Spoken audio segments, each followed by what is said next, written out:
तो आज जिन 3 ख्वाजा सरा पर्सन्स जो हैं उनको ये मिली है मदद, ये इस प्रोसेस से गुजर के आए हैं। लिहाजा आप सब भी क्वालिफाई करेंगे जब आप इस प्रोसेस से गुजर जाएंगे और कामयाब इंदराज के बाद आपको ये रकम मिलेगी। जो 3 यहां पर लेके गई हैं उनको मेरी दरखास्त होगी कि अब आप 3 माह बाद भी आएंगे तो आपको 7,000 रुपए दोबारा मिलेंगे।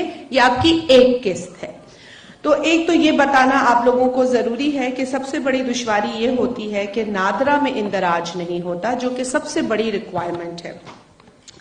मैं और भी चाहूंगी कि हमारे यहाँ बहुत लोग हैं बात करने के लिए और उनको मौका मिलना चाहिए, क्योंकि कानून की बात हुई तो 2018 में कानून आया, फिर अदालत की तरफ से 2019 में एक हुक्म आया कि जी ख्वाजा सरा कम्युनिटी को ज्यादा जो है वो सपोर्ट दी जाए और नादरा